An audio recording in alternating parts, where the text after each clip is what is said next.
Welcome to sports live presented by cool. আপনাদের সাথে আছি আমি মঞ্জুরি আজাদ, সেই সঙ্গে আমি রঞ্জন শান্ত। রোমাঞ্চকর হলো না এনসিএল টি20-র ফাইনালটা? ঢাকা মেট্রোকে 5 উইকেটে হারিয়ে লো স্কোরিং ম্যাচে শিরোপা জিতল রংপুর বিভাগ। ফাইনালে মেট্রোর দেয়া মাত্র 63 রানের লক্ষ্যমাত্রা 5 উইকেট হারিয়ে সহজেই টপকে যায় আকবর আলীর দল। 3 উইকেট নেয়া মুকিদুল ইসলাম মুগ্ধ ম্যাচ সেরা ও টুর্নামেন্ট সেরা হয়েছেন আবু হায়দার রনি। ঝলমলে দুপুরে সিলেট আন্তর্জাতিক স্টেডিয়ামে ফাইনাল। সদেরেক দর্শক আর কর্মব্যস্ত মঙ্গলবারে এনসিএল টি20-র শেষ ম্যাচে ঠিক শুরুর মতোই দেখা যায়নি খুব বেশি আগ্রহ। তার উপর লো স্কোরিং ম্যারমেরে ম্যাচে যেন রং হারায় এনসিএল-এর ফাইনাল। টসে হেরে ব্যাটিংয়ে নেমে মুকিদুল মুগ্ধর বোলিং জাদুতে মাত্র 8 রানেই ঢাকার 4 ব্যাটার সাজঘরে। মুগ্ধ একাই নেন 3 উইকেট। তাজিবুল, শামসুর রহমান শুভ, মোসাদ্দেক সৈকতরাও প্রতিরোধ করতে না পারলে মাত্র 38 রানেই মেট্রো হারায় 7 উইকেট। মুগ্ধর পর আলাউদ্দিন বাবুর 3 উইকেট শিকারের ফাইনালে শেষ পর্যন্ত মেট্রোর ইনিংস গুরিয়ে যায় 16.3 ওভারে 62 রানে। সহজ লক্ষ্য তাড়া করতে নেমে একই চিত্র রংপুরের ব্যাটিংয়ে। 14 রানের ওপেনিং জুটির পর 18 রানেই নেই 4 উইকেট। যদিও পঞ্চম উইকেটে 24 রানের জুটি প্রাথমিক ধাক্কা সামলে রংপুরের জন্য ম্যাচটা সহজ করে দেয়। আরিফুল 14 রানে ফিরলেও শেষ পর্যন্ত আনামুল আর তানবীর হায়দারের ব্যাটে 5 উইকেটের জয়ে চ্যাম্পিয়ন হয় রংপুর বিভাগ। সংক্ষিপ্ত শিডিউলে টানা ম্যাচ হওয়ায় শেষ দিকে দেখতে হয়েছে লো স্কোরিং ম্যাচ। সিলেটের মূল মাঠে বাংলাদেশ আয়ারল্যান্ড নারী সিরিজ সহ 20 দিনের ব্যবধানে ছিল 20 ম্যাচ। রংপুরের শিরোপা জয়ের মধ্য দিয়ে সিলেটে পর্দা নামল এনসিএল টি20-র এবারের আসরের। টুর্নামেন্টের শুরুটা রান বন্যায় হলেও শেষটা ছিল হতাশার, রান খরার। যদিও দারুণ পারফরমেন্সে টুর্নামেন্ট জুড়ে অনেকেই ছিলেন ছন্দে, দেখিয়েছেন আশার আলো।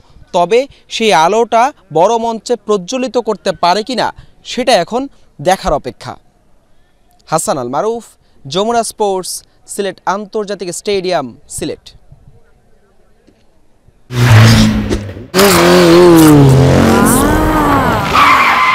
New bike, nice. কপালে কপাল ঘষলাম, যদি একটা বাইক পাই। কপালে কপাল না ঘষে স্ক্র্যাচ কার্ড ঘষ। টিটোস কিনো স্ক্র্যাচ কার্ড ঘষো। প্যাকের কিউআর স্ক্যান করে গেম খেলো আর জিতে নাও বাইক আর এক্সাইটিং সব পুরস্কার। টিটোস, বাইক হবে জোস। এনসিএল টি20টা এবারে বেশ ভালোই জমেছে বলা যায়, বা জমেছিল বলা যায়। তবে শেষ ম্যাচটা একটু ম্যারমেরেই হয়ে গেল বোধহয়। হ্যাঁ, একটু লো স্কোরিং ম্যাচ ছিল, সো এই কারণে হয়তো বা দর্শকদের জন্য একটু ফাইনালটা যদি রান বেশি হয় তাহলেই হয়তো বা জমতো ভালো। বাট তারপরও ফুল টুর্নামেন্টটা সফলভাবে হলো, এটাই হয়তো বা পজিটিভ সাইড। একেবারে চলে যায় ভিন্ন গল্পে। আয়রনম্যান প্রতিযোগিতার জন্য ট্রেনিং গ্রাউন্ডে যাওয়াটাই বড় যুদ্ধ হয়ে দাঁড়িয়েছে মোহাম্মদ শামসুজ্জামান আরাফাতের সামনে। বহিরাগত সংক্রান্ত বিধিমালার কারণে নিজের সাবেক হলের পুকুর ও মাঠ ব্যবহারেও প্রশ্নের মুখে পড়তে হয় এই ট্রায়াথলনকে। এত কিছুর পরও দেশের পতাকা উঁচিয়ে ধরছেন শারীরিক কসরতের কঠিনতম এই প্রতিযোগিতায়। সমস্যা সমাধানে যুব ও ক্রীড়া মন্ত্রণালয়ের হস্তক্ষেপ কামনা করেন আয়রনম্যান আরাফাত। কাকডাকা ভোরে তিলোত্তমা নগরী ঢাকা যখন শীতের হিম বাতাসে তন্দ্রায় মগ্ন, ঠিক তখন ব্যতিক্রম কেবল আয়রনম্যান মোহাম্মদ শামসুজ্জামান আরাফাত। 3.8 কিলোমিটার সাঁতারের পাশাপাশি 180 কিলোমিটার সাইক্লিং আর 42.2 কিলোমিটারের ফুল ম্যারাথন রানিংয়ের জন্য তৈরি হতে কঠিন তপস্যা চলে তার। জানান ভালোবাসা থেকে এসেছেন ট্রায়াথলনে। এটা একটা লং জার্নি, এটা একটা প্রসেস, এটা একটা লাইফস্টাইল। সো ওই প্রসেসটার মধ্যে আসলে থাকাটা একটা অ্যাডভেঞ্চার। আর ধরেন অনেক দিন ধরে কষ্ট করার পরে যখন একটা ধরেন আয়রনম্যান শেষ করা হয় বা আপনি আপনার পার্সোনাল বেস্টটা করবেন, তখন কিন্তু অ্যাকচুয়ালি এটা more than winning a race. কিন্তু ভালোবাসার মূল্য যে দিতে হয় চড়া দামে তা প্রতিনিয়তই অনুভব করছেন আয়রনম্যান আরাফাত।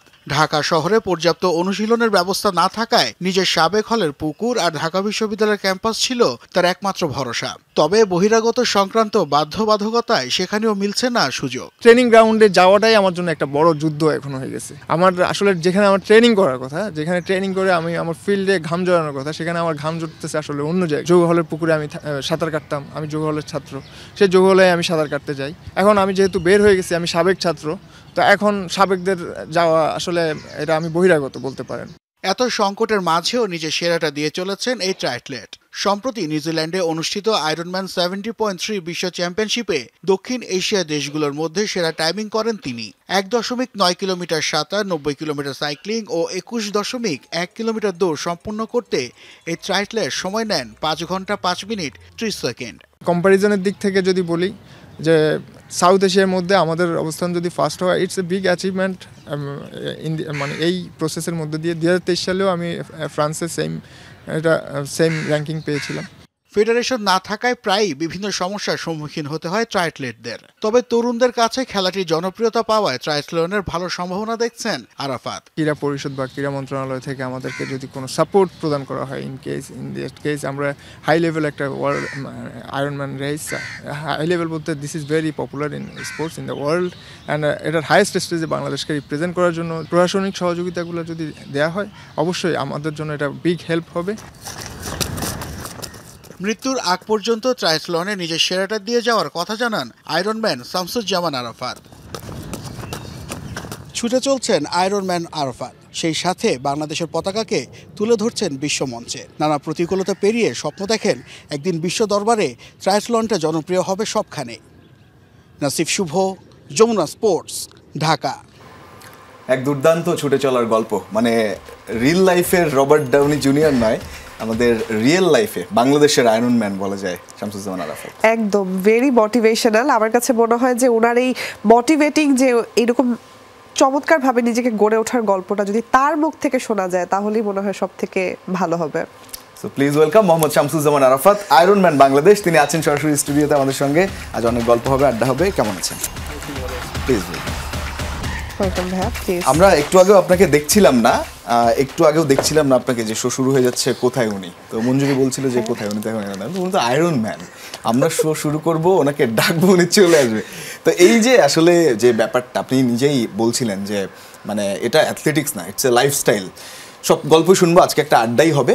শুরুতে একটু বলি যে এই যে আপনার দীর্ঘ যাত্রা, আপনার যে ডে রুটিন, আমরা জানি যে আপনি একটা বেসরকারি ব্যাংকে চাকরিও করেন, সেন্ট্রাল ব্যাংকে চাকরি করেন, ওকে ফাইন, চাকরি করেন, জিম করেন, সেখান থেকে আবার অ্যাথলেটিক্স, এই যে সবগুলো মিলিয়ে আপনার একটা দিন যায়, এটা তামিদ আমাকে বলেছে যে উনি কি বিবাহিত কিনা এটা সবার আগে জিজ্ঞেস করলে উনি কি করে মেনটেন করে, আমরা তো পারি না আসলে।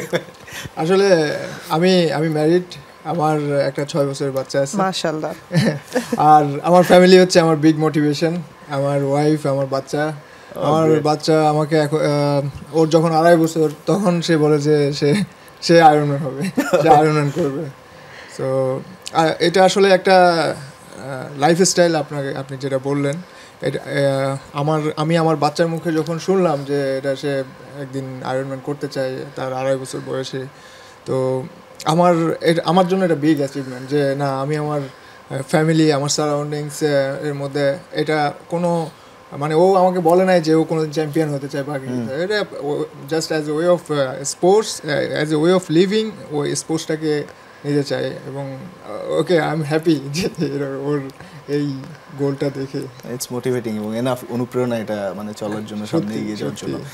একটু আপনার গল্প থেকেই যদি শুরু করি, আসলে এই যে এত পথ পাড়ি দিয়ে, আমি ভুল না করে থাকলে 17 নভেম্বরে 2017 আয়রনম্যানের খেতাবটা, এরপর এই যে টেকনাফ থেকে তেঁতুলিয়া কিংবা বাংলাদেশ, সমগ্র বাংলাদেশ দৌড়ে বেড়ানো আরাফাত আয়রনম্যান, কিন্তু এখন তার ইউনিভার্সিটির সাবেক হয়ে যাওয়ার কারণে তার হলের সুইমিং পুলে অনুমতি সাবেকের মতো, এই ব্যাপারটা নিয়ে যদি শুরুটা করি, মানে আসলে এখন কোন জায়গাটায় আছে এই আক্ষেপটা?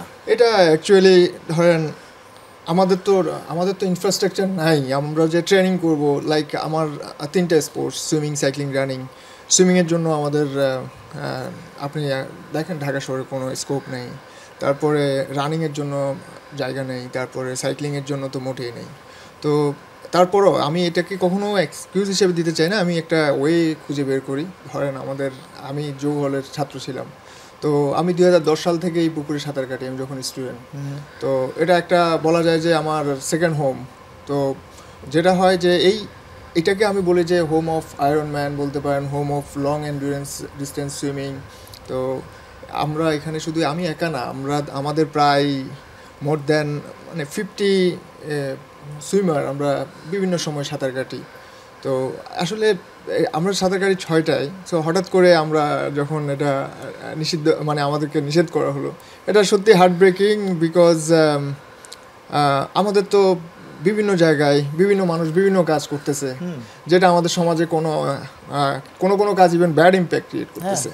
বাট আমরা আমি দাবি করতেছি না যে আমাকে এখানে দিতেই হবে, বাট এটার ইম্প্যাক্টটা ভেরি মানে deep in the society.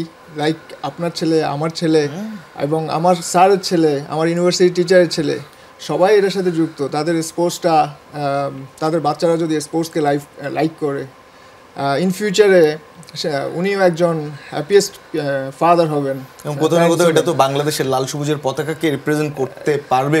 Definitely যদিও লাল সবুজের পতাকাটাকে সে যদি রিপ্রেজেন্ট নাও করে, এটা যদি তার একটা হবি হয়, এটাও তাকে তার লাইফে একটা বেস্ট হিউম্যান বিইং বানাতে এটা কন্ট্রিবিউট করবে। সো আমার আক্ষেপটা হলো এই জায়গায় যে আমাদের যে জিনিসগুলা গুড ইম্প্যাক্ট আছে, সেই গুড ইম্প্যাক্টগুলা যদি এভাবে বন্ধ হয়ে যায় বা ডিমোটিভেট করা হয়, তো এটা আসলে আমাদের নেক্সট জেনারেশনটা আমাদের থেকে অনেক বঞ্চিত হবে, এটা আমি মনে করি। নিঃসন্দেহে আপনি আসলে হলের বা ঢাকা ইউনিভার্সিটির একটা ব্র্যান্ডও বলতে গেলে, এই বিষয়টা হয়তো বা কর্তৃপক্ষ খুব দ্রুতই বুঝতে পারবে। আমি একটু শুরুর গল্পটা শুনতে চাই, যে এই যে এইরকম একটা ভিন্নধর্মী অ্যাথলেট বা এত পরিশ্রম করতে হবে আপনি অবশ্যই জানতেন, এই জিনিসটা শুরুটা কিভাবে, যে কিভাবে চিন্তা করলেন যে আপনি ট্রায়াথলনে স্টার্ট করবেন? এটা একটা long story, but in short আমি জাস্ট বলি। সেটা হচ্ছে যে আমি ইউনিভার্সিটিতে মাউন্টেনিয়ারিংয়ের জন্য ট্রেনিং শুরু করেছিলাম। তো আসলে দুর্ভাগ্যবশত মাউন্টেনে আমার ইউনিভার্সিটি থাকাকালীন সময়ে যাওয়া হয়নি। আমার কাছে তখন খুব খারাপ লাগতো, বাট আমি এভরিডে মর্নিং ট্রেনিং করতাম। তো আমি জাস্ট কন্টিনিউ করতে থাকি যে আমি রান করি, ওকে মানে সবসময় তুমি প্রিপেয়ার থাকো, ওয়ান ডে যেদিন তোমার সুযোগ হবে সেদিন তুমি যে এটা ফেস করো। তো এরকম রানিং করতে করতে করতে একটা সময় আমি হাফ ম্যারাথন রানিং করি 2013-এ। তারপর আমি জানতে পারি আয়রনম্যানের কথা দেখে আমি আসলে অনেক দিন ধরে আয়রনম্যানের বিভিন্ন ভিডিও দেখতে পাই যে এখানে 18 বছরের উপরে 80 বছর 85 বছরের মানুষও শেষ করতে পারে, অনেকে হ্যান্ডিক্যাপ, কারো এক পা নেই, তো প্যারালাইজ পারসন, তারাও তাদের লিমিটটাকে পুশ করে এটা শেষ করতেছে। এটা আসলে আমার হার্টের মধ্যে একটা দারুণ ফিলিংস অনুভব করি যে ওকে, জীবনে মনে হয় একবার আমি এটা করতে পারি। তো স্টেপ বাই স্টেপে যে মাথার মধ্যে একবার নিয়ে ফেললাম যে বেঁচে থাকলে আমি কোনোদিন একবার এটা শেষ করতে চাই, সে থেকে ধরেন আমি একদিন সুইম করি, একদিন সাইক্লিং করি। তখন তো জাস্ট বিগিনিং স্টেজ, আস্তে আস্তে আস্তে আস্তে আস্তে লং টাইম ধরে এই ট্রেনিংটা শুরু করতে করতে 2017-এ আমি ফার্স্ট আয়রনম্যানটা করেছিলাম। উনি একটা প্রশ্নের উত্তর খুঁজে পেয়েছেন, যেটা দীর্ঘদিন ধরে খুঁজছিলেন। কেন উনি সব কিছু ছেড়ে এটার পেছনে ডিভোটেড হতে পেরেছেন? কি মোটিভেশন কাজ করেছে? কেন একজন ছোটোখাটো চাকরিজীবী যে তার প্যাশনের পেছনে একটা সাইকেল কেনা, অনেক টাকার ব্যাপার, একটা ট্রেনিং করা, সুইমিং কিংবা দৌড়ানো, এইদিকে যাবে? মানে এক কথা একটা কষ্টের জীবন বেছে নেয়া, যে আরাম করে না ঘুমাই আমি একটু দৌড়াই, আরাম করে না ঘুমাই আমি একটু কষ্ট করে একটা স্ট্রিক্ট লাইফ মেইনটেইন করি, এটা কেন আসলে এই প্যাশনটা কোথা থেকে আসলো? এটা আসলে বলতে পারেন যে হ্যাঁ, এভরিডে দৌড়ানোর সময় একটা সময় দৌড়ানো ইটসেলফ ইজ এ মেডিটেশন। তো ওই সময় আমি চিন্তা করি যে হ্যাঁ, কেন আমি দৌড়াচ্ছি, কেন আমার হার্ট রেট হাই করতেছি, হ্যাঁ এরকম মনে হইতো। তারপর দৌড়ের জন্য আমার ট্রাভেল করতে হতো, বিভিন্ন জায়গায় যেতে হতো, তারপর সাইকেল কেনা, সব কিছু মিলে এটা বড় একটা আর্থিক ব্যাপার ছিল। তখন আমার কাছে মনে হয় এটা করবো কেন, এটা কেন করবো, এটা করার কী দরকার এত। তো একটা সময় গিয়ে আমি দেখলাম যে না, আমি ট্রেনিং না করলে আমার মনটা খারাপ থাকে। মানে এই খারাপ লাগাটা মানে আসলে প্রকাশ করা যাবে না। আমার সারাদিন খুব খারাপ যায়, আমার মন খারাপ থাকে, মানসিক অবস্থা খারাপ থাকে। তারপরে আমি দৌড়াতে একটা উত্তর পাইলাম অনেকদিন পরে, কেন আমি দৌড়াবো। সেটা হচ্ছে যে আমার কাছে এটা ভালো লাগে। First of all I like it, I love it. আর সেকেন্ড কথা হচ্ছে যে এটা কেমন ভালো লাগে। তারপর জিজ্ঞেস করলাম, ঠিক আছে তোমার এটা কেমন, কতদূর ভালো লাগে, কী করতে পারবো, এটার জন্য কী স্যাক্রিফাইস করতে পারবা।